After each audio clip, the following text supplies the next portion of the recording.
Blog Talk Radio. What's up, Charlottesville? Did you know that you?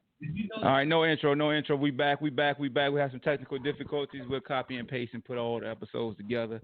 But so we got Blaze back on. We got JaVale here. T here also in the building. So y'all go ahead, pick up where y'all left off, man. Go ahead, Blaze. What was you saying?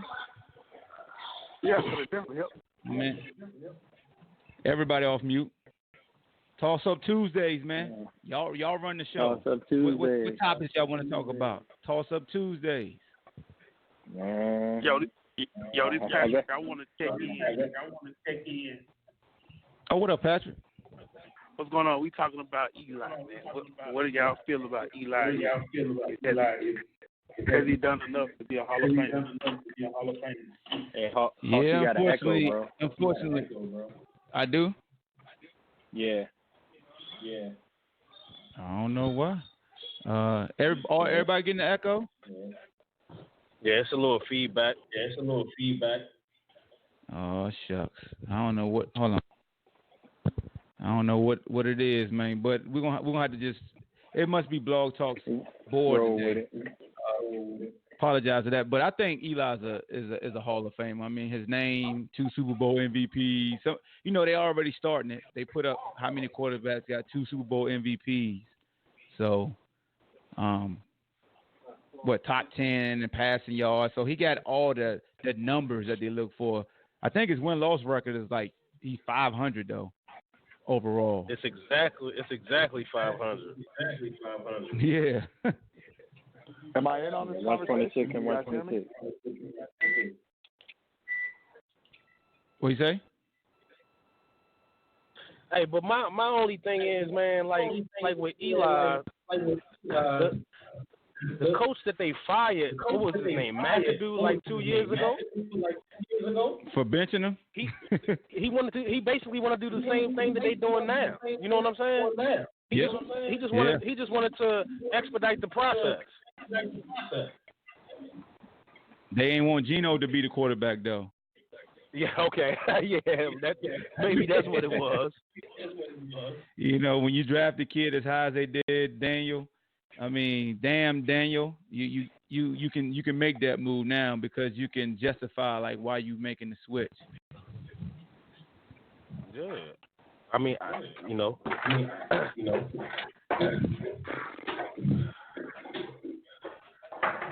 It's crazy. It's almost like a changing of the guards, man.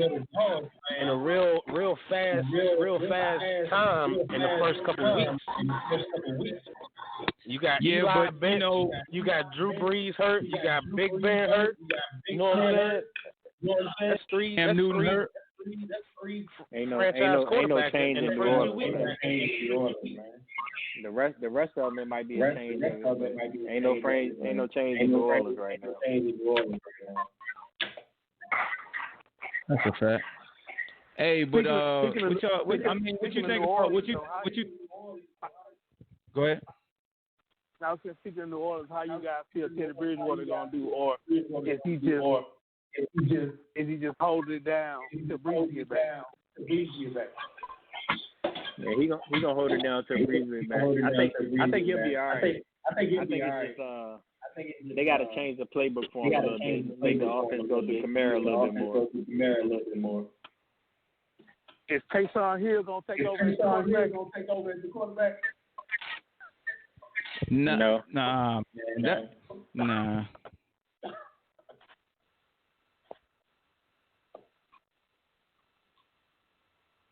Hey man, but look, let's go ahead and juice this up, man. Antonio Brown, all the accusations.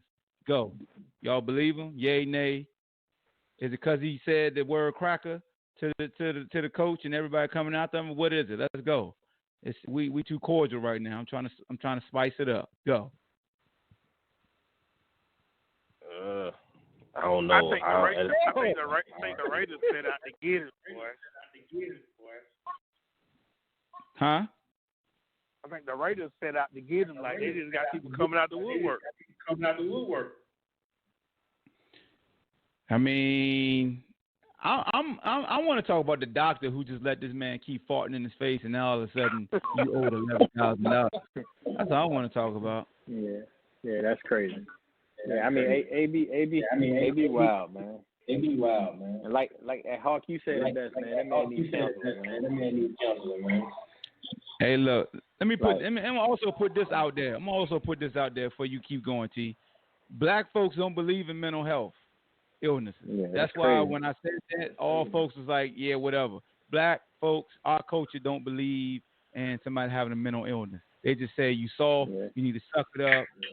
Hey, that's just what it is. But go ahead. That's the culture, but reality is, man, we be need therapy too. Like all of us need it, like some kind of therapy. You get it one way or another. But some people just need some elevated therapy. You know what I'm saying? And AB one of those people. But the problem in our culture and in our community, though, is that if you got talent, they overlook your flaws. So he probably had these flaws for a long time, but because he's so talented, he would just let it slide. Yeah. Yeah, I mean, and that's true too. That's true too. But we gotta, like, I think as a society we gotta stop that too. Like, just because somebody's talented, you can't let them get away with stuff all their life, because then a lot of the times this is what happens. They run into a situation where they can't get out of it. You know what I mean? But like, if you was Antonio Brown home, but what would you tell him? He paid your mortgage, he paid you money. Are you gonna tell your family you fucked up? Hey, look. If you want him to continue paying your mortgage and stuff like that, if he's looking out for you like that, you being a real friend, you got to look out for him too. At the end of the day, he gonna cut you off. He may not receive it. He may not receive it, but hopefully, by that point, if he's taking care of you in that capacity, you'd have put something to the side as a fallback. But at the end of the day, I'm being real. I'm being real. You at that point, if somebody's taking care of you in that capacity, you should be putting stuff to the side to make sure that you are right if something does happen. But at the same time, if that's your man, you tell your man what you got to tell him. Like, you know what I mean? If he messing up, you tell him, like, dude, you messing up. You about to trick yourself up. This ain't got nothing to do with me. I want you to be successful. But I understand what you're saying. But what I'm saying is, at the end of the day, he's gonna realize, like, yo, them other 20 dudes never said nothing to me about nothing I was doing, but these dudes did. But he did.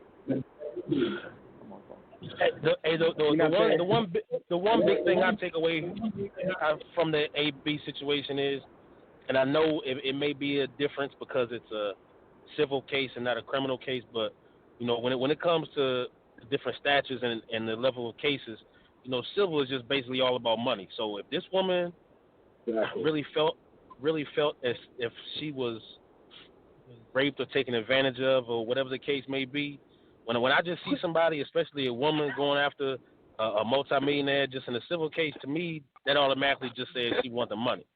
You know what I'm saying? Yeah. And it was I liked it in a way, but in a way I didn't, because I feel that the Patriots get away with so much more than any other franchise in the NFL, you know. But I did like the fact that they didn't put him on the commissioner's exempt list, you know, until more details came out. You know what I'm saying?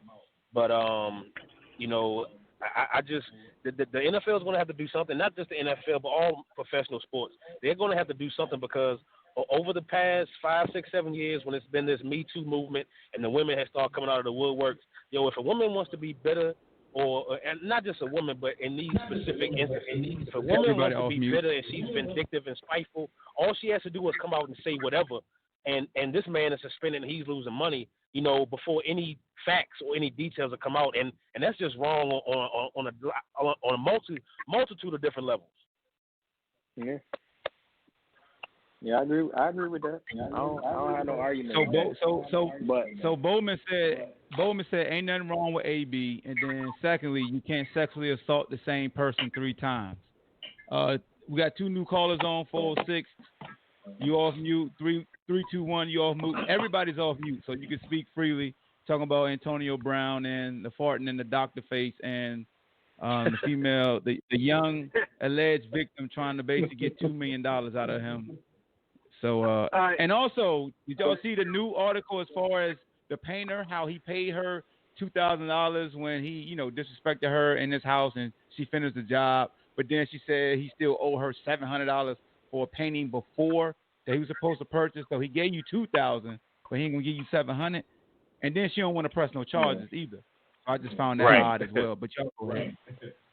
Interesting. Yeah, that's her trying to get her name out there, man. Like a lot of this stuff is clout chase. Like one of them, I feel like she mad because he didn't want to invest in the gym. The painter, like I feel like that's clout chase just to get her name out. Like, oh, AB in the news, let me say he owe me some money so I can get my name out there. Yeah. Like, you know what I mean? Like a lot of that I feel like it's clout chase. Yeah. Hey, Hawk, what's good, man? What's good, baby? Hey, So, this Tony Dub. Go ahead. Yeah, what's up, man? It's Tony Dub, rep from Orlando. Ain't hollered at you in a minute since back in Hampton High, but real talk. I kind of want to get in on this doctor case because he's a grown man, right? Like, how you let a grown man pass gas in your face and do nothing? Like, if that happened, if that happened and you didn't act, you're supposed to take that to the chest and tell nobody. That's a secret that nobody is ever hearing about. Because I'm not coming out on social media being like, yeah, Antonio Brown fucking in my face. What are you doing? Ain't no way. Don't make a fall to my face and then I'm gonna say you owe me 11 G's after the fact. Yeah. Oh my gosh. Are you kidding me? So, yeah, you just gotta take that ass whipping. If fuck that. I mean, if he owe you $11,000 and he fought in your face, he about to catch an $11,000 butt whooping. But real talk, man. I kind of want to go back to the mental health that y'all were talking about before because we touched on it a little bit while I was calling in. But you hit the nail on the head, man, and that the black community in general doesn't believe in mental health, right? And I think I personally have the belief that it's because we as a people were raised in a manner where we didn't have that luxury. I mean, when you look at where we come from and what we were doing, we couldn't rest, we couldn't stop because people had issues going on in the head. You know what I'm saying? Even as a kid, you coming up and say, hey, I don't feel good, I'm having these issues. They tell you suck it up and go do it. Our culture as a whole, we had to strive and we had to struggle coming up. So we didn't have that luxury of being like, yeah, I need to take some time off. I need to take a mental day. No, it was grind all the time. That's how we survived. So that kind of became ingrained in the culture that, you got to get past that mental stuff. So we as a people really don't pay much attention to it. And we got to start bringing light to that. Like you guys said, Antonio Brown has probably been exhibiting these issues for a long time. But he had, in Pittsburgh, he either had a support system or maybe just a cover up, right? But, like, this stuff doesn't just come out of the blue. This is ongoing. And at some point, you got to start addressing this and let people know, hey, it's okay to have these issues, but you got to deal with them. You can't just keep shoving them under the rug because somebody is talented or whatnot. No, that's facts right there. I mean, that's the thing, bro. Like, you could show a lot of signs, but let's be honest, when it comes to sports, if the talent outweighs the issues, then they're going to suck it up and just act like nothing's wrong. And then once you become too big of a distraction, and he's the exception because he's still as talented as his distraction, as Bill Belichick showed you. Like, Bill Belichick has the cachet to go grab any troubled player, and I'm saying air quotation, troubled player. You saw what he did with Josh Gordon, and I think they actually pushed Josh Gordon to go get help and go to rehab last year because they don't catch any backflack for bringing Josh Gordon back in. Another team would have been like, they don't need that distraction. That's the wrong. Like, nobody questioned the Patriots going to get Antonio Brown. They actually said Antonio Brown was a genius because the Patriots brought him in. Like, he's such a genius that he just threw away $30 million. It's the same dude that didn't want to play no more because he wanted more money from the Steelers. So they telling me the same dude that wanted more money all of a sudden now just want to win and don't want that 30. Like he had an epiphany and was just like, you know what, this money ain't worth it in 4-5 months. I just don't believe that. Like, I mean, for sure, I agree too, right? Like, I mean, it's coincidence that, you know, the chips fell where they were and he ended up in the situation he's in. But to think that Antonio Brown had a master plan and was like, I'm going to sit back and act crazy. Nah, man. Ain't no damn way. Antonio Brown had every intention on going back to the Raiders. The Raiders did not tell him they were taking away that guaranteed money until after he did his apology and all that. He wanted to play for the Raiders, and they backdoored his ass, and he came out and apologized and done what they asked him, and then they said, oh, by the way, we taking that guarantee away. And that's on his people. Somebody in his camp should have been like, hey, man, you need to calm down because you can lose a whole bunch of money because of this right here, because of this clause right here. But nobody said anything to him. Nope. And my man, Robert T on the line. What's good with you, Rob? I'm just listening, man. It's like when we did this when I was in where was I? Chicago a couple weeks ago. Telling everybody what was gonna happen. Everybody, no. This is Antonio's master plan. This is Ezekiel and his great contract. You know, Julio hit him with the 64 for signing your name 2 days later. They all backed up like Bart Simpson in the bushes. It's just amazing to me that in corporate America that they don't understand this is a business and that these players really don't know what they're doing. And what's really, like I said before, between Ezekiel Elliott, between Antonio Brown, now Jalen Ramsey, everything these dudes are doing and these billionaires are letting be seen on the national media. When it comes to next CBA, you talk about guaranteed contracts. They are literally setting themselves up for the ultimate failure. And again, how this whole thing is set up doesn't really matter. Like Antonio Brown ain't the only guy with issues. He ain't the last guy. But the reality is the ones that really don't get paid up top, they screwed. They be lucky they get anything. They're going to start cutting dudes just for basically just anything and got the right to do so. This is business. These are professional athletes. They got to act like professionals. And calling you a supervisor or some type of name, like any type of way in corporate America, saying you trying to get out of a system of a contract that's guaranteed, and I'll say, oh, he's going to make it back up off of YouTube. It's the most ignorant thing I've ever heard in my life.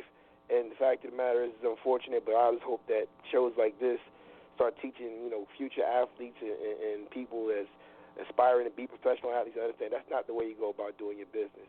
You know, Jalen Ramsey gets on the mic today, says, you know, I just effing want to win. Who plays this sport and don't want to win? Like the common sense of the statement is stupid. And then we sit back and wonder why these dudes keep losing. Like that's what. Yeah, I never understood that line either, man. Want to win? I never understood that line. People gotta like you gotta double down that you trying to win. Like what? Like come on, man. I'm gonna go to my job and I'm gonna tell my supervisor, F you. I just want to make you more money. That's all. Yeah, like I mean, if it was a regular job, I get it, right? Because like people do regular jobs for paychecks. Nobody is going and playing football just showing up, just be like, man, it's a job. No, if you're there, you want to win. You're there to play. Hell yeah, you can't fake football. Now this the real part. What if they didn't hold Jalen Ramsey? You gonna hit the dude? You gonna go to jail and give up your money? Come on, man. Like I said again, this stuff is beyond comical at this point. Somebody should have let him go. Then what you gonna do? You gonna act like you gonna hit him? Like this is where I say again. The reality is that this is a short-lived career. This ain't just about football. When these young men, adults, are no longer playing the game, they're signing, writing their history book and their history and legacy about who they are as people. And so when what happened with Antonio Brown, everybody was saying like, oh, he's being, this woman just came out and said this. No one knew, well, some people knew, me being one, about the real history of Antonio Brown. But that ain't my business to be putting it out there. But if you think that this whole narrative in the media and the way this went down was going to be this one-time thing and whatever it may be, the man makes millions of dollars and don't pay bills and all types of craziness. And that's why the media wants stuff to come out there. The CBA is coming up. This is all about. Guys are going to basically go out there, put their foot in their mouth, and then they ain't gonna have nothing to stand for. Like, well, why can't we give you one of the best receivers ever? One of the best corners ever. We're gonna give you guaranteed money, and you just gonna threaten the coach at the sideline? Like, facts. Like, and it keeps happening. So that's the point. People don't get it. These are exact examples. You know, Minka Fitzpatrick, agents, players say, no, I'm losing, so I want to leave. They are giving these owners everything they need, any type of other corporate American job to say, nah, we can't do that. We got every justifiable reason not to. And everybody thinks it's a good. So, like I said, at the end of the day, you're going to learn today. You ain't learned today. Julio Jones, 30 years old, $64 million to sign his name, $2 more million after the fact going in at 33. But y'all jumping up and down about Ezekiel signing an 8-year extension as a running back at 24. Talk to me nice, Robert. Talk to me nice. But I remember the guy that said, I don't know what I'm talking about. Nobody wanted to talk about Julio. Nobody. When I was on social media, about that. Nah. Nobody wanted to talk about the Julio deal. Why is that? Why we not? Why didn't we praise Julio? Why didn't we praise Brissett? Because it don't have nothing. It's not good for ratings. It's not good for ratings. That's why they don't praise ratings. Is not good for the fact that the players getting duped again. They ain't never figured it out yet. I understand that, but what I'm saying is that you see all the bad deals are the ones that stay on ESPN and the NFL Network for days. Exactly. Like Julio deal was up there when it happened, and then it went away so fast. Like you didn't hear no more about Julio deal after that day. Yeah, except for the BallHawk show. Hey, Zeke needed to be in his agent's office the day after Julio signed that. Zeke needed to be in his agent's office. Like, what happened, cuz? How come I can't get I've been in the agent's office before he signed. He listened to the BallHawk show the days before. Zeke, and he would have made his decision. Zeke should have beat his agent up. He might as well beat his agent up, man. That deal was trash. Not only Julio, but that's what got him.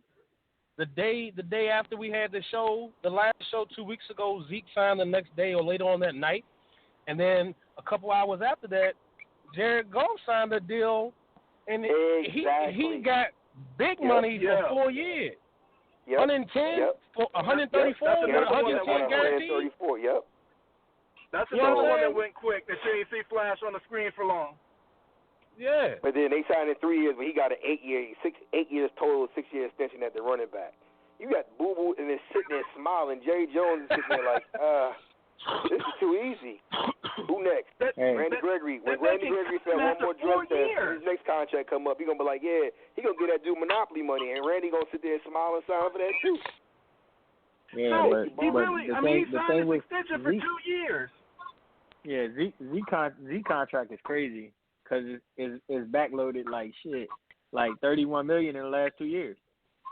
And everybody that has common sense knows that besides the guy that's actually signing, he ain't getting money. Hey, but we was hating though. We was hating. Me and Rob was called the biggest damn haters. Yeah. Right. But I said that. I said, yo, they give him $50 million. I said the rest of his contract, the first couple years, he gonna make what he was gonna make anyway. Exactly. Like he pretty much playing for the same amount he was gonna make.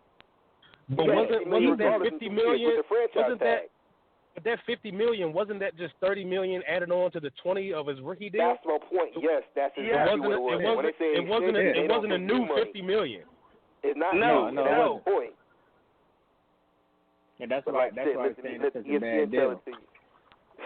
It's not even bad. It's comical because the reality is, it was all said and done. Really, most contracts in the NFL, most pro sports, is a 1-year deal. That's what players don't get. And that's why I said all this Antonio Brown thing and guarantees versus fully guaranteed and clauses and language, you do it to yourself. You get in trouble in college, they draft you lower. They already put that stuff in language. Hey, fellas, since we're talking money, I got a question from my man Corey Allen. He said, so what's Dak going to sign for? Oh, my God. Hey, look. Right now, Dak playing with house money. He gonna get more than Jared Goff. Because he got right now he's the number 1 rated quarterback in the league. He got number 1 in percentage rating. Number 1 in what is yards? I think he's number 1 in yards too. He's number 1 in like 4 or 5 categories. And he's playing great. Yeah, and he's playing great. And he's playing great Cam football. Newton, Russell Wilson, Lamar Jackson, who they didn't want to play quarterback, and then a couple other guys, Kyler Murray. They all won this week. They all happen to be black. So again, that whole narrative is starting to change now again around what the quarterback's supposed to look like, even though Cam about to dress up and take himself out the league. So let me read. Can I ask y'all Let me read the stats. Let me read the stats for you just to confirm. So Dak is completing 82% of his passes, which is number one. He is third in yards per game, 337. You got Mahomes number one, averaging 410, and Dalton averaging 364. You got 7 touchdowns and 1 interception, a 142.9 rating, only behind Lamar Jackson, 145 rating. The dude is on freaking he completing 82% of his passes, yo. Yeah, that's ridiculous. But go ahead. And they not short throws. He's not dinking and dunking. He's throwing bombs. Like these are legit. Like I'm a Eagles fan, but he's killing right now. So now answer this question for you guys. Let's talk about business. Okay. Why did he do that last year? What changed? We know what changed. What changed? It just Kellen Moore is the offensive coordinator. Exactly. It goes back to the college again about some of these guys when you set them up when it comes to game planning. That's why I keep telling people pro sports about players you don't get certain stats. Any stat you get, you don't get. It's a little bit more than that. You got what you don't got.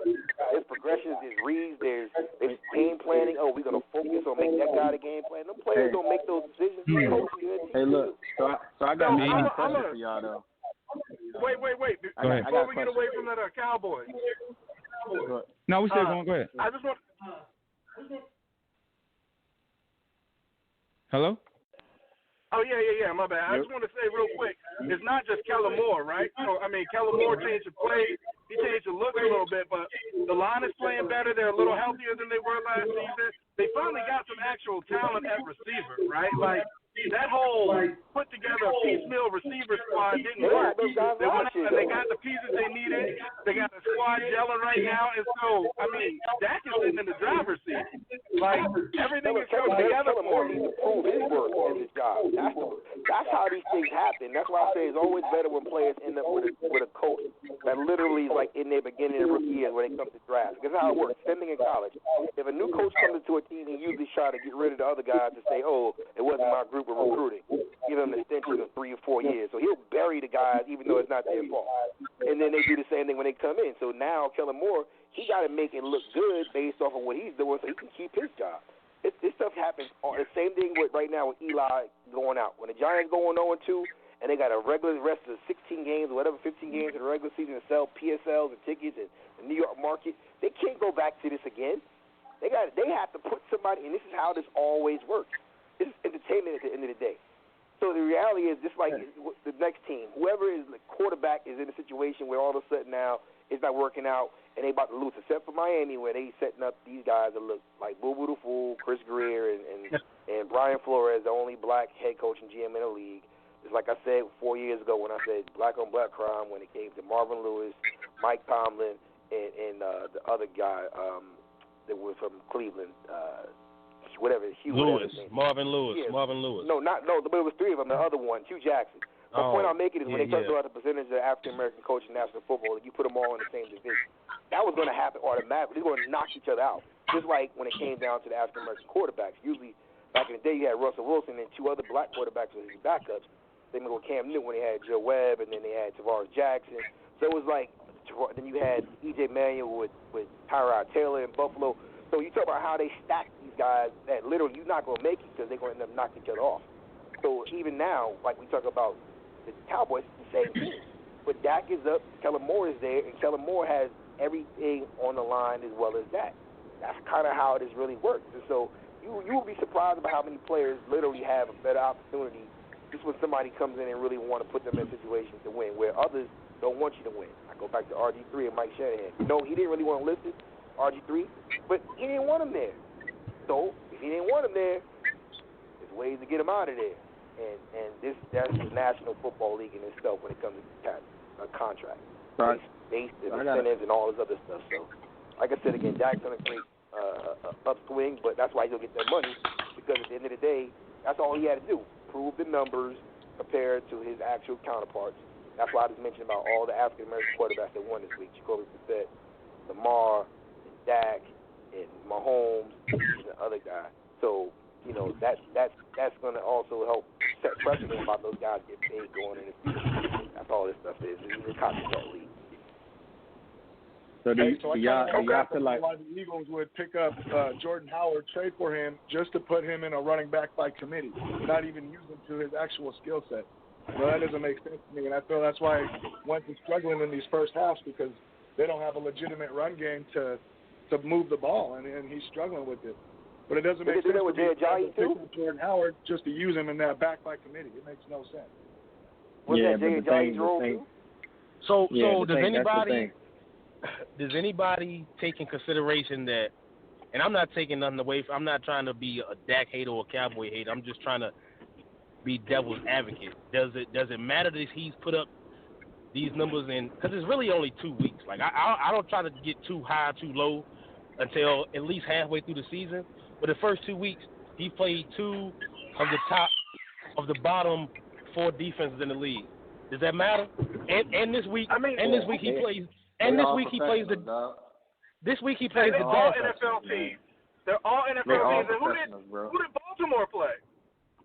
Arizona. Props to Lamar, you can only Baltimore play on a schedule. Yeah. You still got to play regardless. You got to put up numbers regardless, whether they're the bottom half or not. You still got to do what you got to do. Yeah, the players don't make the schedule. The players don't make the schedule.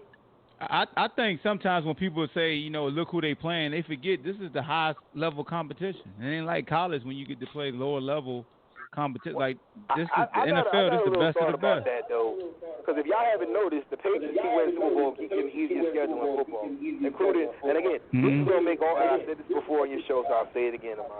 You do realize in Brady's 16-year career, he's played in the worst division with other quarterbacks, even though it's a draft every year, anybody in the NFL. Yep. The Jets, the Bills, and the Dolphins. 17 years of draft. So what is? But he did. And what can you do about that? An easy schedule. He's getting automatic 6 wins off rip every year. That, again, for people that get paid millions of dollars in evaluators and talent and GMs and coaches. This is the problem. This is the problem. This is the problem I have with saying they play in the worst division in the NFL. They still in the NFL, dog. Like it don't matter if they the worst team in the NFL. You say that the Cleveland Browns was the worst Rod team. Taylor and the EJ Manuels and the Josh McCowns and the same guys over and over and over and over again. The Miami Dolphins. It doesn't matter. Patrick Mahomes got drafted in Kansas City. So if you put Tom Brady, Deshaun Watson went to Houston. They all passed the same guys. Okay. So Tom Brady's in the right situation, right? Absolutely. So that's okay. So that's good for him. Like that they picked Tom Brady. He fell to the right situation. Some of those guys they're not in the right situation. Like that's the thing. Like a lot of those guys they got talent, but they with the wrong coaches, just putting them in the wrong positions where they can't win. What I'm saying is that the talent. When I say the schedule, so the schedules are made every year by the NFL. And when you say you win a Super Bowl again. When I say that you look at the numbers right now, the Patriots have like the second easiest schedule of this year again. That goes along with their conference, and the other teams in the NFL decide to have them play.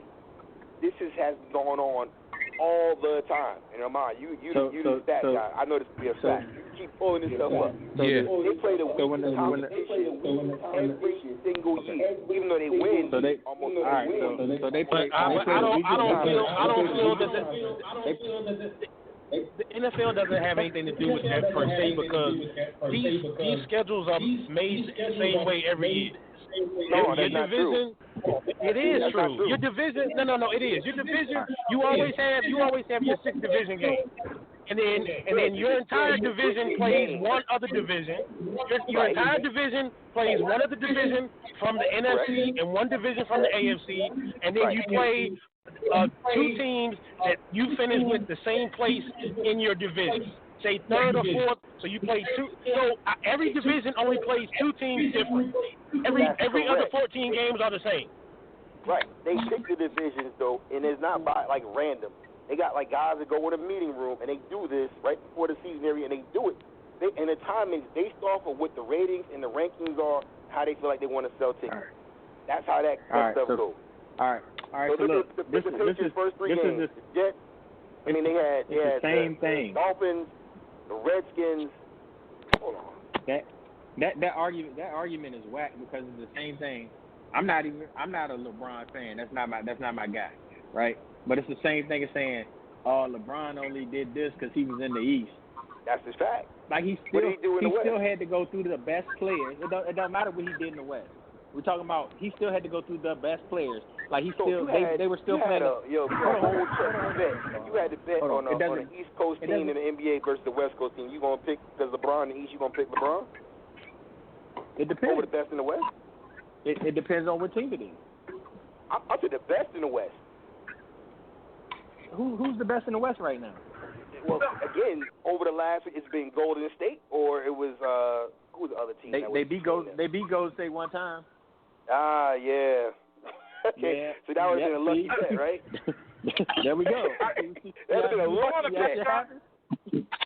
I want to back up to something you said about the executives getting in a room and picking these teams to make these schedules. Like, I guess I'm missing something because they don't. They might pick when they play, but the rotation is known in advance. Like, you know which division you're going to play next season. You know which division you're going to play the season after that. All those rotations are done in advance. They don't choose those.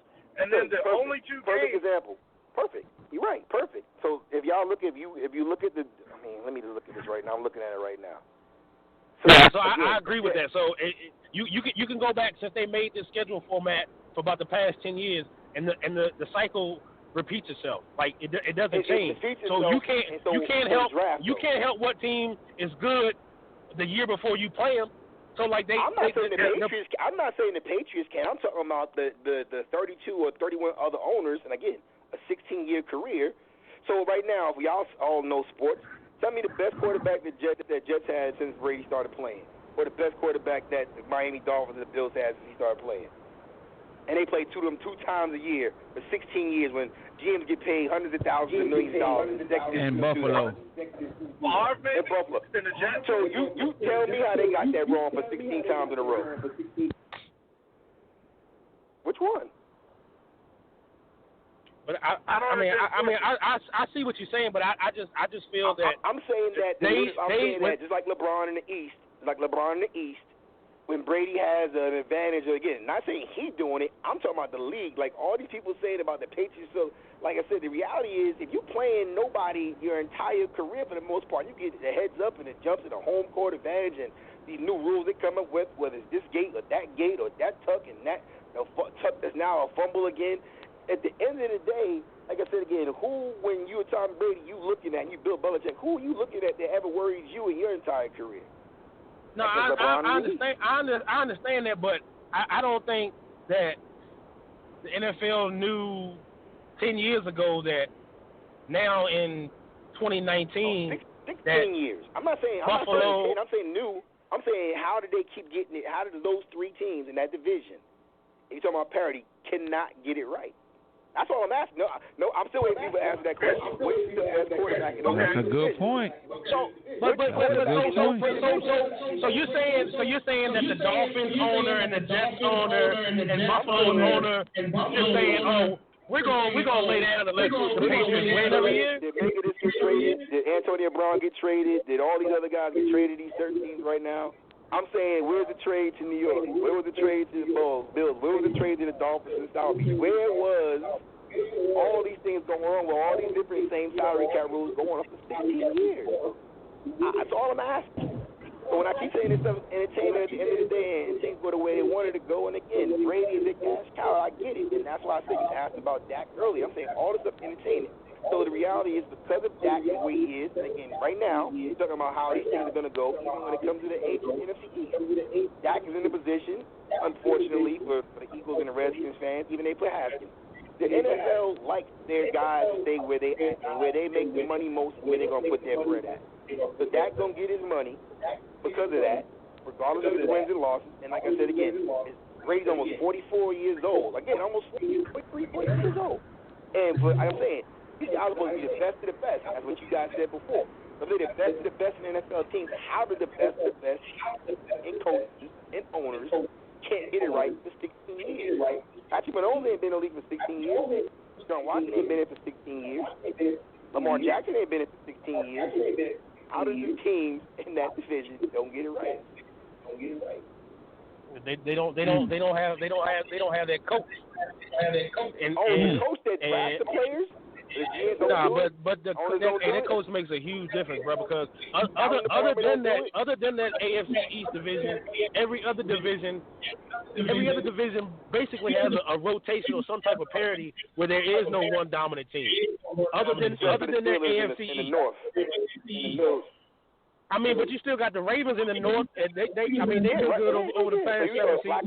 You think Flacco was that guy? Like he was compared to Ben in that run that they had? I'm not talking about individuals. I'm talking about a team. I'm talking about a team. I'm talking about a team. The first week ever since 2004 that we don't have Eli and Ben starting. So it's like a holiday.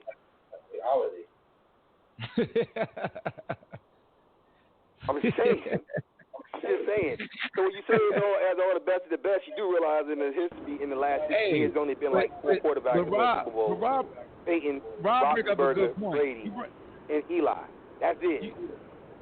You brought up a good point, Rob, when you talked about parity in the NFL. So people always talk about how parity, we got to make sure everything even, but they never pay attention to that division. Nobody ever talks about the lack of parity in that one division. Because JaVale, you just said it. Every other division usually will have one team that'll get to the top. Like when Brady went out and they still went 11-5, it took, Tennessee and them winning 13 games for them not to get in the playoffs.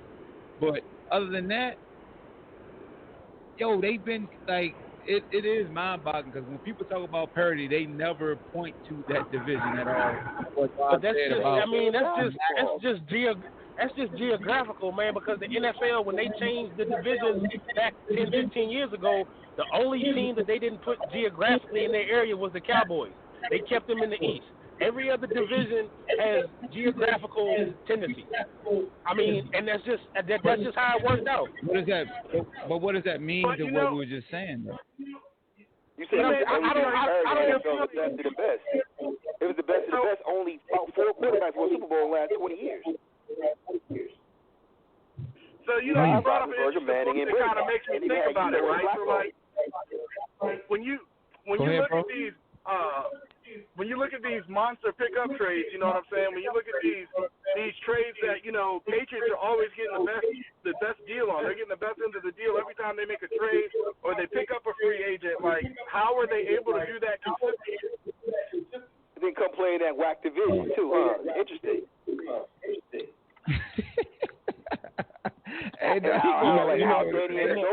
How West Brom ain't really nothing in Miami. Then he come to New England. Then all of a sudden playing that division, he's all famous. Hey, look, hold on. When he leave, why that's crazy. That's crazy.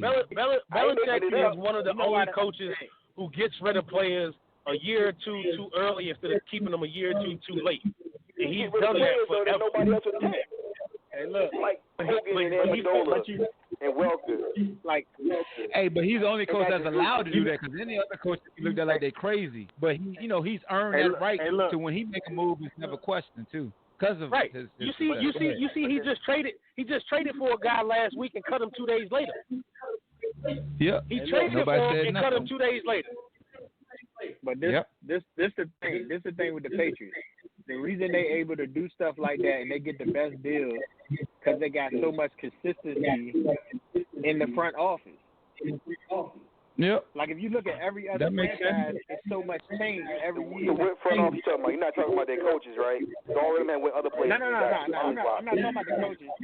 Oh, okay. You talking about ownership and people who make the decisions with the money and stuff like that. Right. The GM is Belichick. Yeah. Belichick. He's the coach GM.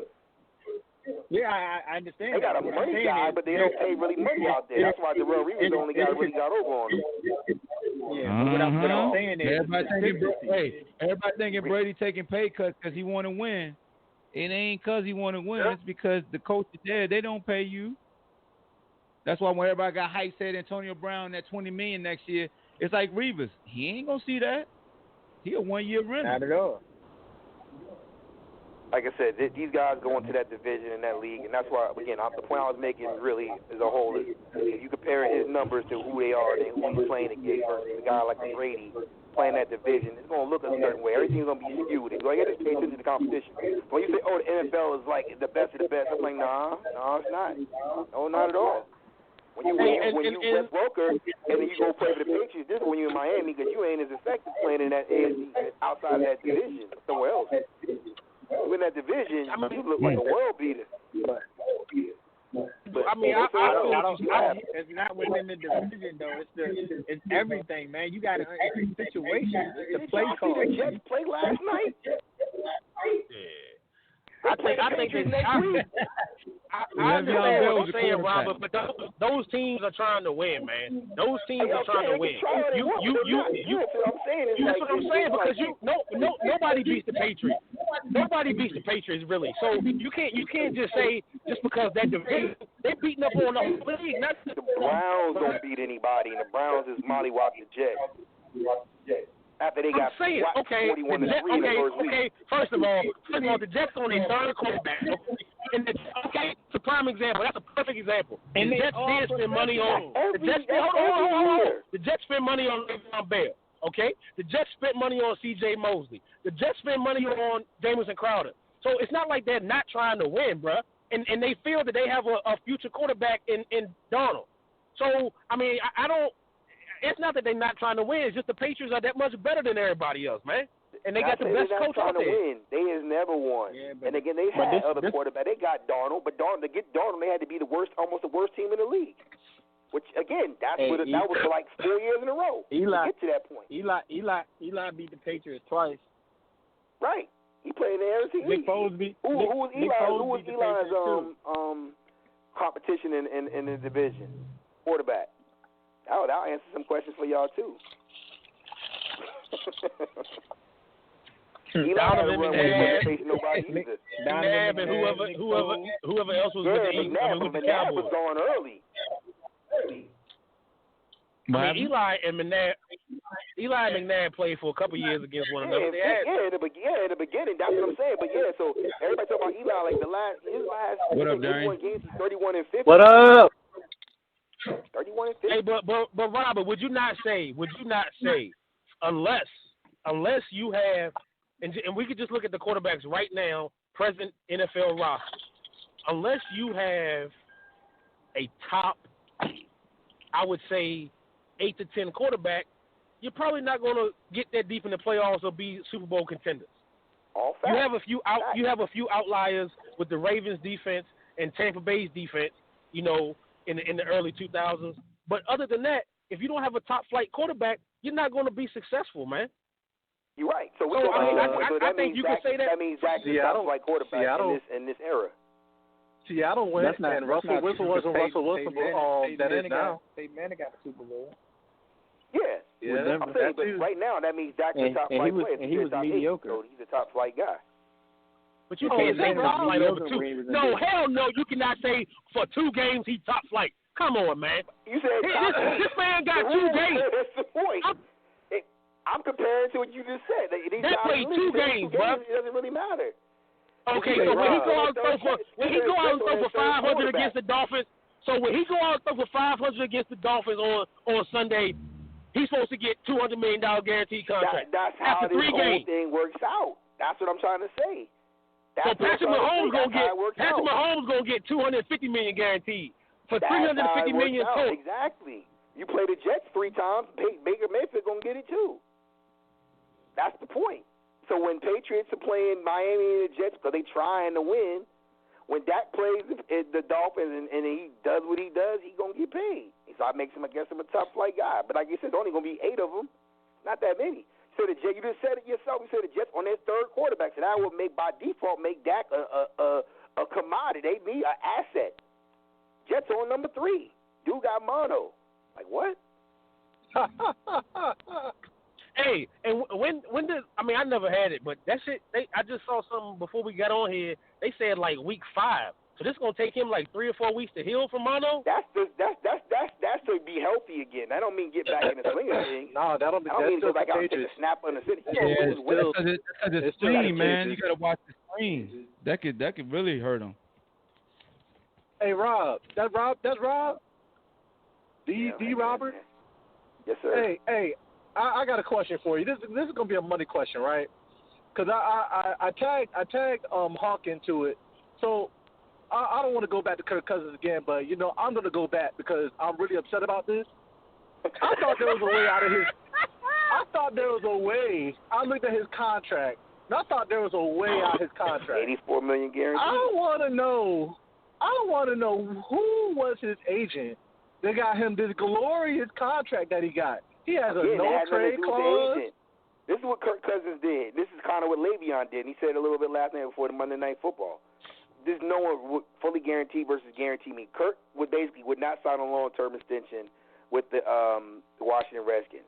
So they basically on a second franchise tag for him. But the franchise tag for quarterbacks puts you in a top, tier position of what it is from there. So that's basically going to be like, at that time it was like $22 million a year. So Kirk wouldn't sign a long-term extension. So based on what the quarterback can make, regardless of the fact, the long term is really about $100 to $125 million. Kurt said, "Nah, I'm good. I'll take the short term. I'll take the 3-year deal." But by taking the 3-year deal, he wasn't looking for the 100 on paper, 110 on paper. He took the 84 guarantee, which ended up being a $30 million a year deal. Well, he can get up to $90 million, but again, that's only $6 more million, so he'll be under the market. So based off an average quarterback in that market, that has nothing to do with the agent. That's what the market says. He just decided to do it short term, and that's smart. Well, we can't even cut him. Like, the dead money for him cutting them is crazy. That's the smart part. That's what all players should be doing. Hey, I'm not an agent for that reason, but I know business. I know the numbers, and that's what. So when players have agents say, "Oh, long-term security," like for example, Ezekiel Elliott. Back to Ezekiel Elliott. When Julio signs a 3-year deal for $66 million and with $64 million to sign his name, and then you look at Ezekiel talking about, oh yeah, he got $103 million, he got the bag, 8 years total, like as a running back. And hold on, the dude got 64 to sign his name. Ezekiel got another added 3. He's making 6.8 this year. And this dude got 64.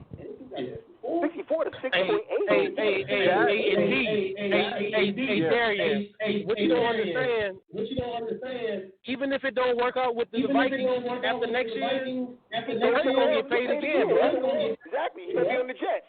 He's gonna be on the Jets, and Brady's gonna be 46, and y'all gonna be saying, "Well, they tried. Look, I don't know if it didn't work out." He'll be another one. He'll be at the Bills. That's what they'll do. They'll sell more tickets. He'll be at the Bills. He'll be the journeyman going there. Maybe Tyrod will come back from somewhere in San Diego and come back and be at the Bills. At the time Kirk Cousins retires, he's going to go down at that time to the top, one of the top 5 highest paid players in NFL history. As he should.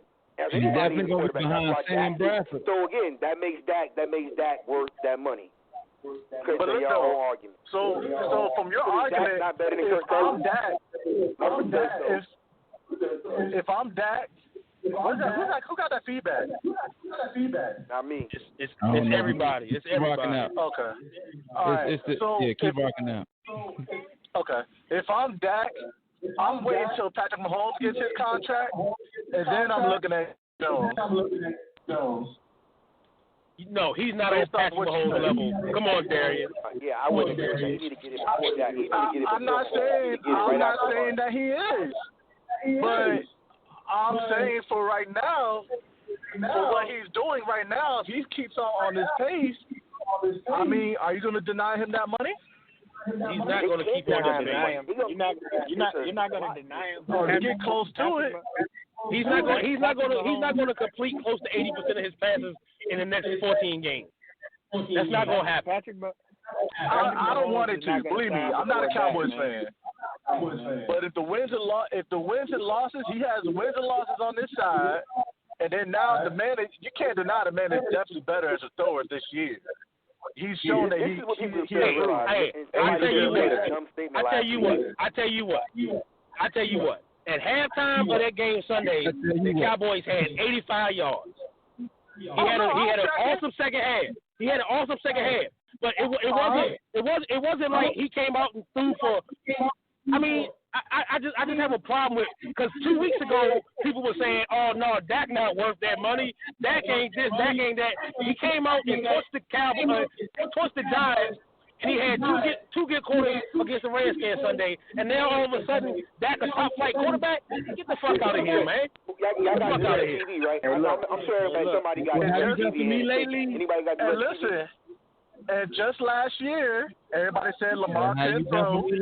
Just like they was talking about Baker Mayfield and this high flying offense they about to have with Jarvis Landry and OBJ.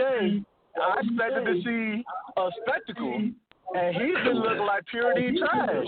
If the Jets had any one of their starters, like all 7 of their starters, I don't believe they probably would have won that game. The only thing I worry about Lamar Jackson is that style. And when Colin Kaepernick and Robert Griffin came out, they was lights out at first. Defensive coordinator caught this year. Have you seen Lamar this year? Because he don't play with that style no more. He don't get hit. No, he last week he ran a lot. He doesn't run a lot. He's gonna have weeks. Oh, he got 120 some yards off of like 10, 12 carries. That's a lot for a quarterback. 16 for 120. It's just 16 carries for a quarterback is a lot, huh?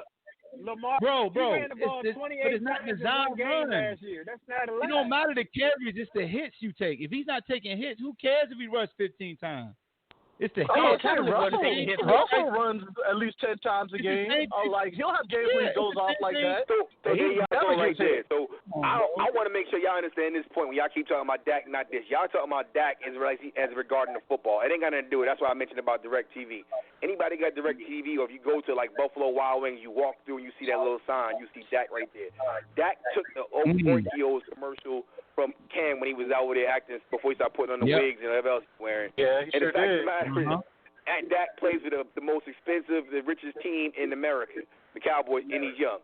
And so Dak is going to get his money for the fact of what he is to the NFL. He black, but not so in their eyes to a certain extent. He is a actual pillar of what they're trying to promote. They are trying to get back the people that lost, that quit because of Kaepernick. They are trying to make Dak that guy, and you understand that's why he's getting his money. Period. And he don't have to be great. He can do basically what Russell Wilson doing or less, and still be one of the highest paid quarterbacks for the next 10 years. He's gonna get his money because he's playing good football right now. No, that's the point. Again, that's what my thing is. But that happens all the time. How come we never hear about a guy like, say, Josh Allen, that he run too much? Because he's not black. Caucasians don't run. Then that ain't gonna last long. That's not gonna work out. I'm just asking because he got 2 less carries than Lamar this year.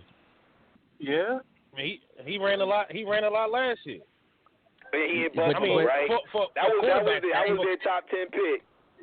Yeah, boy. Did we ever say Big Ben ran too much? Nah, but they not. Nope. And that's the thing. Everybody always saying that they run too much. Did we ever say Steve Young ran too much? Nope. And Steve Young got concussed 5 years in the pocket. He got concussed in the pocket. You know the narrative, man. That's not me. I'm a Lamar Jackson fan. Remember last year I was a proponent. I was the only person on this show who said he would be drafted in the first round. No, you weren't.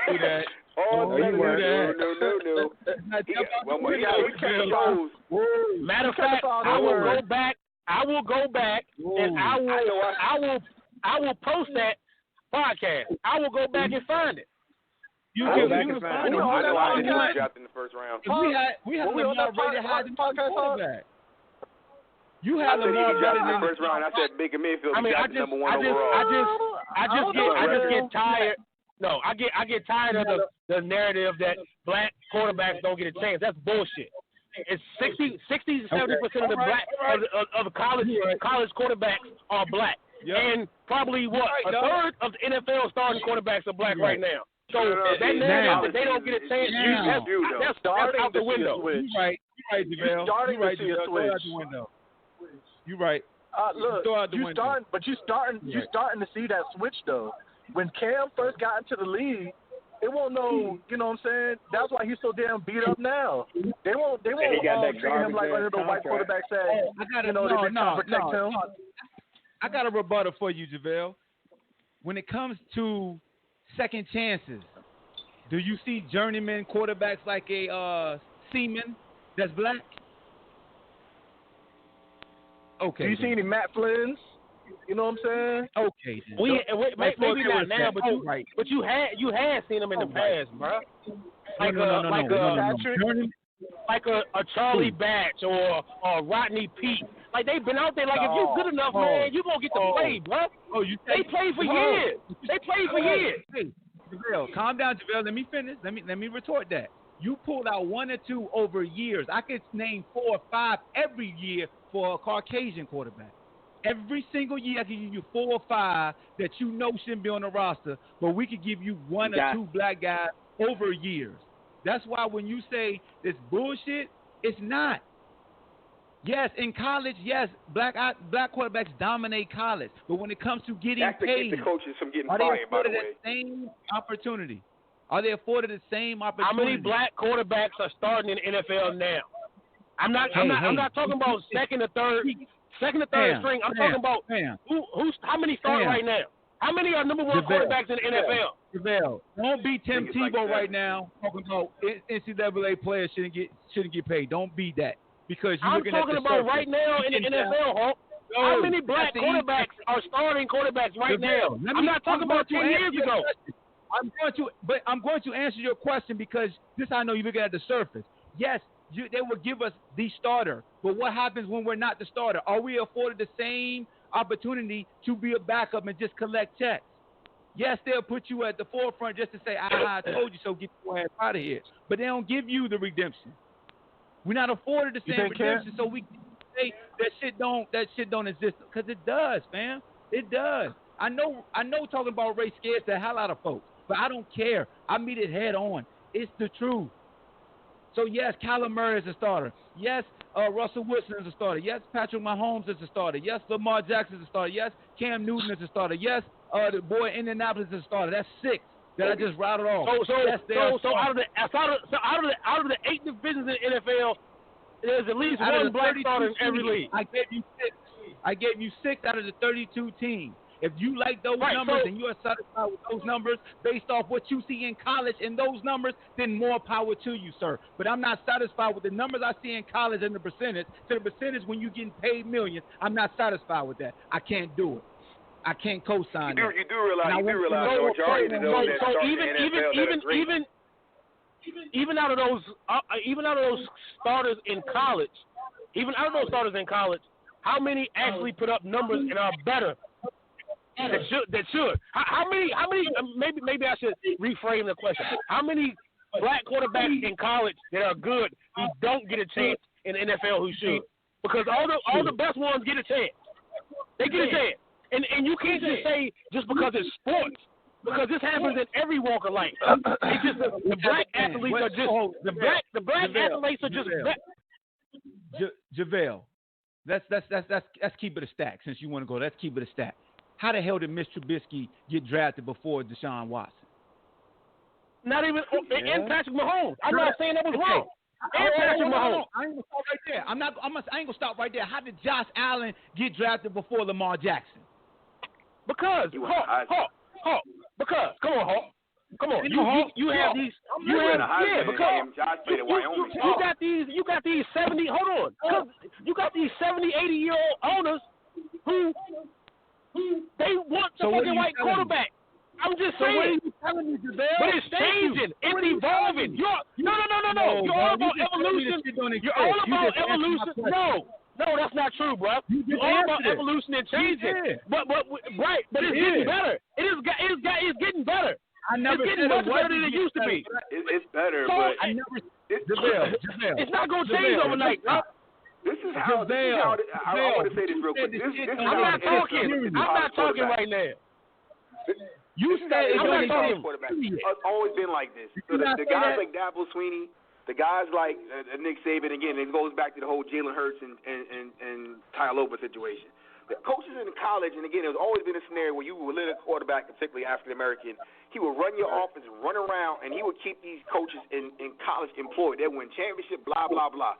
Those coaches never took the time to really take those same African American quarterbacks and teach them the drop back pass game and the things that go into the National Football League, which the NFL in return would take guys like Josh Allen or Jared Goff from Cal, and nobody ever heard of, can't do whatever, but when it came down to go get to the next level and get paid, then they'll basically pay them and put them at the forefront. In college, you're trying to sell tickets, and these guys are running around. These coaches basically find the best athlete they can, and if he can throw a little bit as a quarterback, they'll give him the ball. That's how it's always. That's why most of the guys that came from college, African American, don't get those same opportunities in the beginning, because the reality is they're not prepared to run the actual schemes and set. That's why now when they fired the dude from Arizona and they brought in Cliff Kingsbury, who didn't win anywhere, but what did he do? Oh, he coached Patrick Mahomes. That looks like it works. Then, he was recruiting Kyler Murray as a kid. Oh, that's how it works. This is how these leagues end up being. So it ain't even about, so much now at this point where, we don't want this big, tall, Caucasian quarterback. It's like, hey, I didn't realize that literally now these guys can actually do this stuff that they do in college in the pros. And that's what's going on. So you're going to see more African Americans get a chance now based off the Russell Wilsons and particularly what led to Kyler Murray. But the same way when I said Baker Mayfield was going to be drafted number 1 overall in the show, I only one said that. Quick plug to me. But at the same time, he's based off of what he did in college, and that's what's carried over to the National Football League, to selling tickets and making it look a certain way. Now, we see right now, how's Baker Mayfield doing the first 2 games? Just the Jets. Even though last night was a Del Waddle. It's going to come back. It's going to come back. What I'm saying is, it's going to come back to the point where they're going to go back. They're going to have this little phase or whatever, because Baker technically can be listed in the Kyler Murray scenario, or Jalen Hurts, or any other African-American running around scrambling. But that's not what the NFL base their actual offenses on. They don't believe in it. They believe in the Eli Mannings and the Daniel Jones. That's why Daniel Jones was drafted over the dude Dwayne Haskins. So Robert T. So Robert T, you're making my point for me. The thing when it comes to race, you have these black quarterbacks who in high school they are exceptional just on athletic ability. They don't have to drop back. They don't have to learn a passing tree. They just athletes. So when they go to college, those college coaches can say, we can fit them into that. So there is no quarterbacks looking over to the sideline looking at cards or none of that dumb shit that they do in high school and college. So that's the reason why there's a limited number, because only a certain number of those guys that was strategic and planned. That's what I'm saying. Is like, but you as an athlete or as an African American quarterback had to understand that was going on. That's why the whole point about Mitch Trubisky, who actually backed up an African American quarterback in 3 years in North Carolina, only started 9 games his senior year, got drafted, and came up to get him at number 2 overall, simply because he was doing certain things in a pro set type system, even though he didn't start, that appealed to the National Football League. So when these kids went to these schools and they sat in your living room and told you they can get you to the league, they didn't tell you they were going to develop you as a quarterback. They're going to show all your Heisman stats and your numbers, and like you said, so Lamar Jackson wins a Heisman for Bobby Petrino running around left and right. Then you get a guy from Wyoming to get drafted ahead of me and everybody else. So it's like you really like stuck. So now Lamar learned how to play quarterback last year in the off season, and now you see the result of it. Usually back in the day, those opportunities was not afforded because you didn't see any other people being successful. So you go back to Russell Wilson.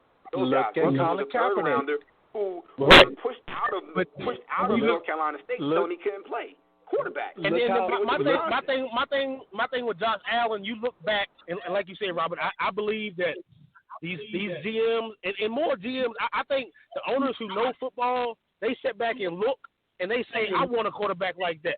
So you have Allen coming out, and you go back to Roethlisberger. He came out of Miami, Ohio, Division I, but not a big school. Look at what he turned into. Big white boy, 6'5", 235, 240, who got a nice arm. Okay, we can work with him. Okay, then you got the Eagles. Go to Carson Wentz. Oh, big white boy, 6'5", 240, we can work with him. Oh, they see Josh Allen. Oh, big white boy, 240. Even though it's a small school, we can work with him. Yep. You know what I'm saying? Thank you. Keep going. Keep going. Keep making my point. Making my point, JaVale. It don't matter. But you could go to the black quarterback too, Hulk. You could say Jameis Winston, big black boy, 6'5", 240. He got a nice arm. I mean, in society, bro, if you want to evolve, everybody got to evolve. White, black, indifferent. We can't. You can't try to make a point. You can't try to make a point. You got to stop. Because this what pisses me off.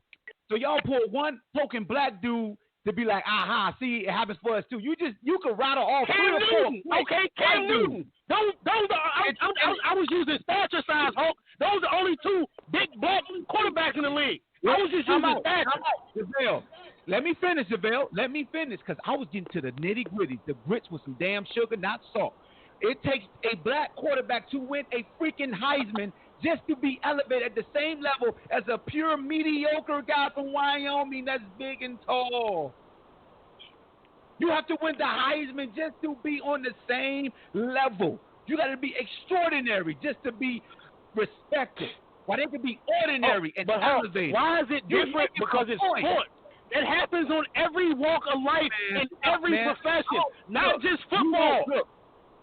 It happens in every job. You can't give me that deflection stuff. Every job it happens.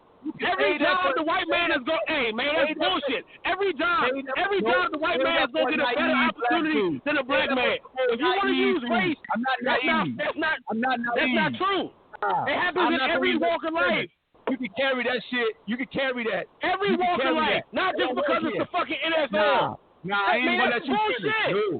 Man, that's bullshit. It ain't that's real. bullshit. And I ain't gonna let no fake fraud stuff continue to be on the airways. That's perpetuating that weak-minded way of thinking. That they give you one token dude and you think I got a chance, but you don't look at the totality of how extraordinary that token black dude got to be just to be on the same level. Hey, Robert T. I'm gonna ask you a question, bro. I gotta ask you a question. I'm gonna make this real. Quick. It's not okay. In the NFL, since we go to NFL, or you could go to basketball. Okay, predominantly. All the players. I'm talking. All the players in there. All the players predominantly black, right? Right. We can't hear you no more. We can't hear you no more. How many get black agents? No, the hell with him. Anyway, you ain't answer that. We ain't talking to him. This is what I want to say, because y'all can't hear him. He can keep talking, but they can hear me. Check this out. Name me a black quarterback that was in college that got drafted in the first round since he said things didn't change. Why we pussyfoot around the facts? Why do we do that? I mean, I don't understand. As a people, we should the one token extraordinary guy. We're gonna use that as a tool to our young youth, and don't tell them the truth that he got this opportunity because he blew through the damn door. But you can't be ordinary like that guy. That's what I'm talking about. That's why I point out that Josh Allen. He was ordinary. You remember when you remember Ronald Curry and Pat White got made wide receivers, and they were extraordinary in college. Broke every record. Yeah, that was the reason why I said that Lamar Jackson. I'm glad he didn't run that route as a wide receiver, because he'd have been screwed himself. So he had good business sense. Not to mention he didn't hire an agent, because the league was trying to make him run a 40. He ran that 40. He wouldn't be doing what he's doing today. And that was his business decision of taking the time to learn the game himself. It wasn't Bobby Petrino. You start to see it kind of be the hot thing now to have the athletic quarterback to be your front runner. He's a cheat code. For Colin Kaepernick, when they're trying to make him regress, like he was regressing because of the fact they were trying to make him stay in the pocket instead of letting him grow naturally. They're trying to make him do. I guess try to be like a Nick Foles, the way Nick Foles in that Chip Kelly defense, even though I think he fucked up his whole career doing something like that. You know what I'm saying? I mean, if Colin Kaepernick had a coach like John Harbaugh, come on, man. No, Jim Harbaugh, but look how he's coaching these guys. He can't get it done at all since Kaepernick. If you want consistent change, you got to continue to apply true pressure.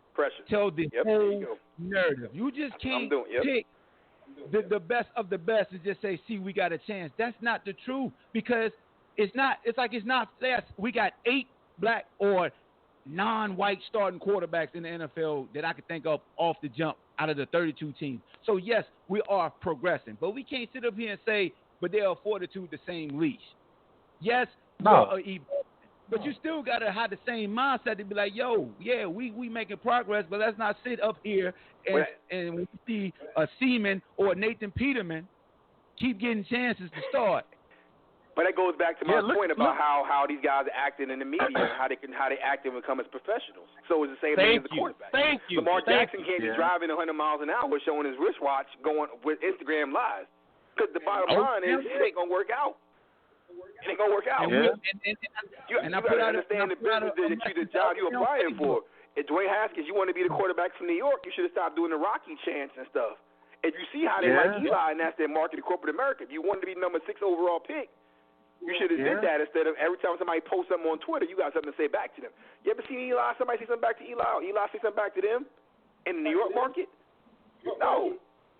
You got to understand the job you're applying for. And again, if you're talking about being equal in those things, then you got to realize that's what it means to be a quarterback in the National Football League. And look, let me keep it a stat. Cam not helping us. How he not at all. Cam made it. That's why Dak gonna get paid. Everybody jump Russell Wilson, but Russell Wilson doing it the right way. I don't care what people say. He is doing it right. He getting paid. He ain't getting hurt. He got to play the game. He got endorsements up the wazoo. Yeah. He knows how to play the game. He a businessman. It's a profession. It's corporate America. So that's the point. African Americans can't think that yo, I'm from the hood. I'm gonna get it back, and they say you forgot where you came from. No, like I said, ain't nobody in the hood ever basically when you get out the hood turn around, figure out, oh, you know what, you should come back to the hood because I can teach you how to get out. No, they're there for a reason. If you good enough, you're gonna get a chance to play regardless. Fuck that. You get a chance to play, but you don't get a second chance, third chance. That's a fact. True. That was my statement. Yeah, you'll get a chance. Give me a quarterback. Give me a quarterback, a black quarterback over the past 5 years who has been good enough, who hasn't got an opportunity. So when I say in every profession, in every walk of life, hold on, let me finish. Not just because it's sports, because you're taking it just because it's sports and they make this amount of money, but this happens in every profession. Whether you're working in McDonald's, whether you're a police officer. Stop. It happens in every 9 to 5. We're not gonna do that. We can't do that. It happens, bro. It happens. No. What quarterback? Okay. So quarterback. What black quarterback has not got a chance? Who should have got a chance in the past? Tyrod Taylor didn't really get a fair chance. I can tell you that for a fact. Why didn't he get a fair chance? He started last year. Okay, all right, let me explain this. Let me get this. Yeah. There are guys in this league that get put on certain teams at certain times. And again, a perfect example is like what's going on in Miami when he talking about Josh Rosen and Ryan Fitzpatrick. There's certain guys that get in certain situations where they know that they're not going to win. And they put guys in certain, knowing they're not going to win, to make them be the fall guy for that. There's guys that literally they're going to end up bringing in next year for that exact reason. And because Tyrod Taylor, in the 3 times he ended up so-called getting a chance, he really didn't get a chance. He was there as a stopgap to get somebody else in there. And it's unfortunate he played the game the way he had to play it so he can keep getting paid. That's why he's been on the 3rd team in a row. That's why he didn't basically cause no friction like a Cam possibly, because he understood, you know what, I just need to be able to stay in this league as long as I can. They really didn't really give him a chance to really show his attributes. They basically go, oh, so now he goes to Cleveland like they was a great team. No, now they go to Buffalo as a great team. No, they wasn't. They were terrible. They were terrible then. They're terrible now. They were terrible when they took him and put him under Josh Allen, and then they gave Josh the money. Then they moved him to Cleveland. They did the same thing with Baker. Nathan Peterman. No, Peterman, but they did the same thing with Baker, though. But what I'm saying is they did the same thing with Baker. So what I'm saying is that he didn't really have a shot. They was getting him to bring somebody else. So Baker Mayfield didn't make the Browns a better team than Tyrod Taylor. No, when he started, better because they won like 6 games. I'm not saying they didn't make him better. I'm saying Tyrod wasn't there to win. They was going to get Baker or a guy regardless. He was a stopgap. Exactly. They wasn't saying, we get Tyrod and Tyrod can make the win. You don't think You don't think Tyrod knew that when he went there? Of course he knew that. He had no choice but to do that. That's the choice he had. And if we want to go racial lines, this was a black head coach last year with Cleveland. Didn't say that had nothing to do with it. Has nothing. See again, they don't make the decision. They don't make the decision. So do you think the owner came and told Hugh Jackson, you start Tyrod for the first 3-4 games? The business side and the personnel side. The business side always supersedes the personnel side every single time. But Tyrod, to his credit, he was not a guy that was getting in trouble off the field. So the same thing. You got to remember, this is 3 times in a row. It happened in Baltimore, too. These are all 3 times the team to transition on purpose.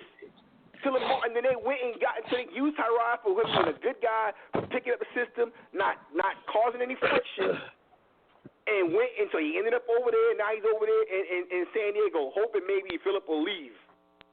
But this is how. So he understood his right little way. He's in the league for a long time. Then so when they're sitting there, we say, well, black guys don't get second and third chances. Tyrod really didn't get a second and third chance because he never messed up his first chance. He just got put in bad spots. He wasn't in no teams where he was able to win or really lead the team anywhere. Cleveland was terrible. Buffalo was terrible. Baltimore was about to transition out too. So it's like, okay, well, who can do this? Who can basically take all this responsibility, and then we can move on. I mean, like I said, there's a lot of guys in this league that are not set up to win. They really not. They're not. And again, at the end of the day, that's why he said we talking about Eli Manning, how long he's played. Since the Super Bowl, he was 30 and 51. Do you think Jason Campbell? I think Tyrod's record is better than that. Do you think Jason Campbell got a fair chance? No, not really at all. That's the point. Yeah. No.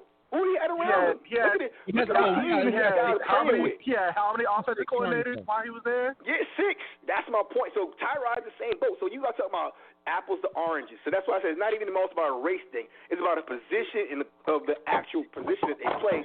And then when it comes to race, the absolutely opportunity that you really get to really succeed.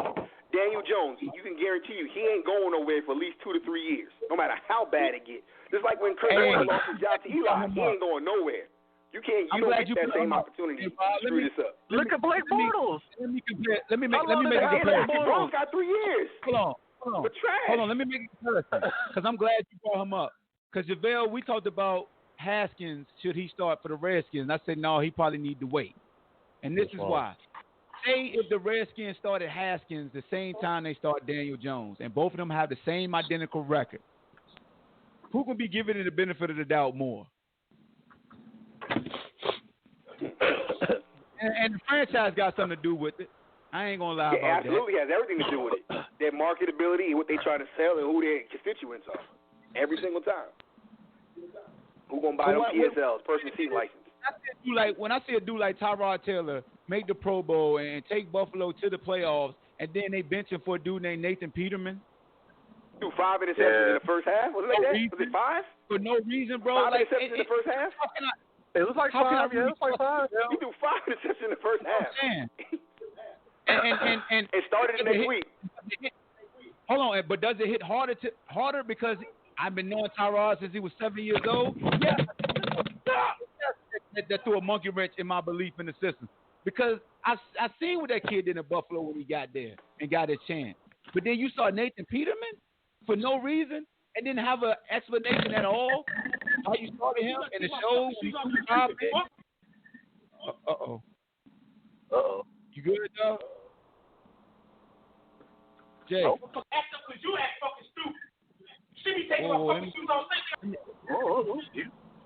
I'm gonna mute him. That wasn't the players rep, by the way, because everybody listening. That was not that. That was not this guy. This should make that understood. That ain't going on over here. Gotta do some editing. Go ahead, do the editing. Yeah. I mean, I'm muted. They can't hear me. But yeah, man, this been a dope discussion, man. We at 7:30, man. That's why we got JaVale on the show because he always spark great call. Let me see if he read. JaVale, you good? He's your Yeah, I'm good. All right. Yeah, so JaVale always spark great conversations, man. That's why he one of the analysts on the show.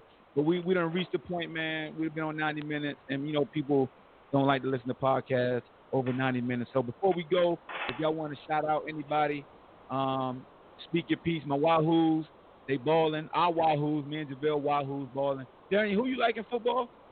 College? Florida. And I told y'all. Florida. I told y'all about Felipe Franks, bro. I told y'all about his side behind.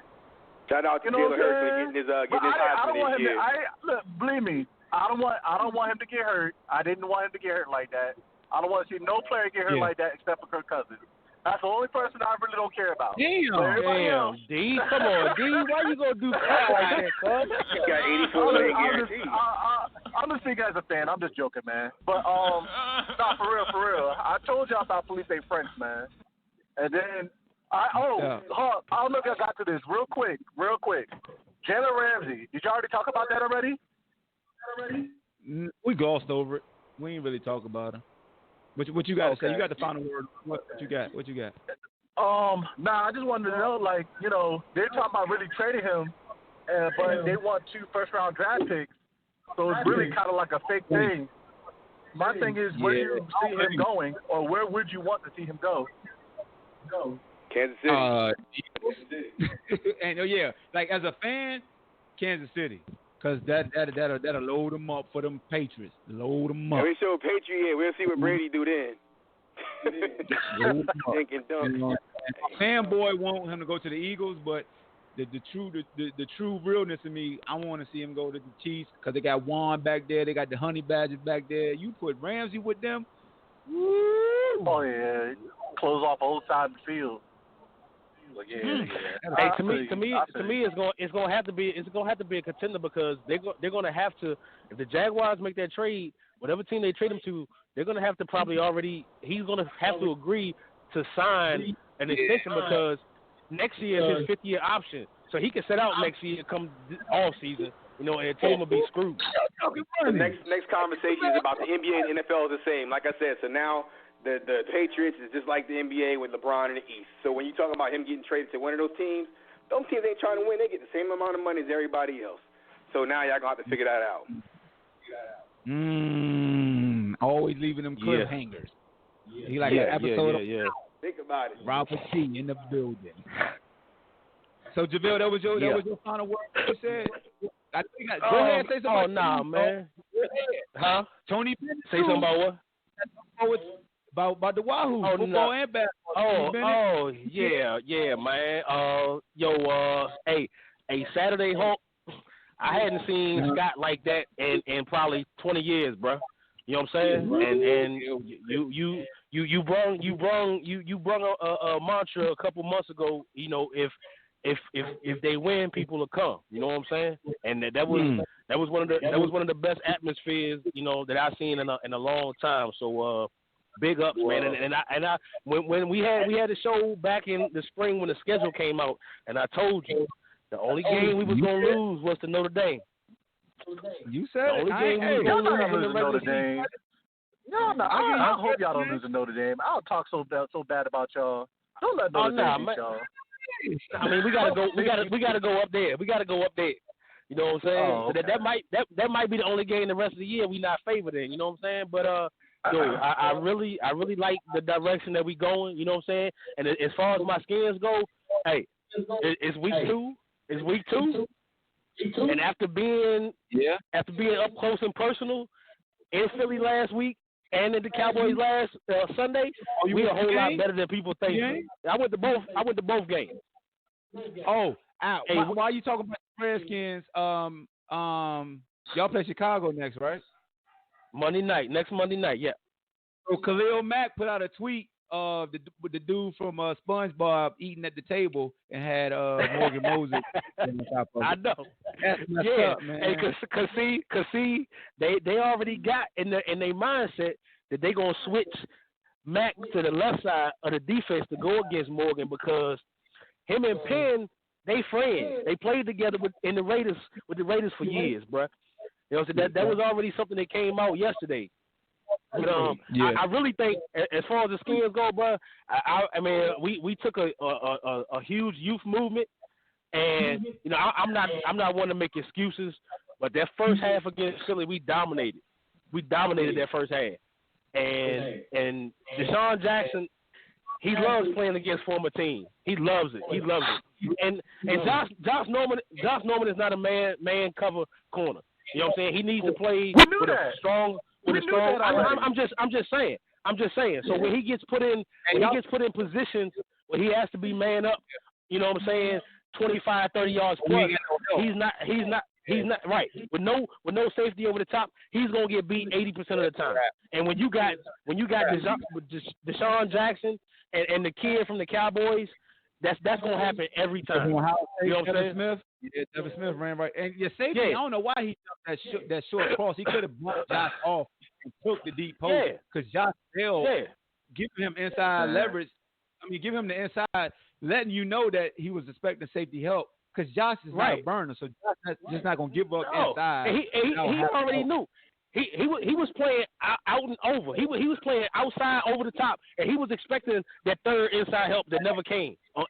And I mean, you know, things happen, and you know, but it's only the second game, but for anybody to say like I think most people would say the Cowboys and the Eagles before the Eagles took their injuries they did last Sunday. I think everybody would say the Cowboys and Eagles are top 5 or 6 team, bro, and the Skins just happened to play them twice.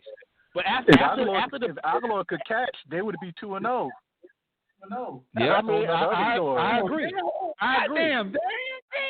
We almost made it. I agree. I was rooting for y'all.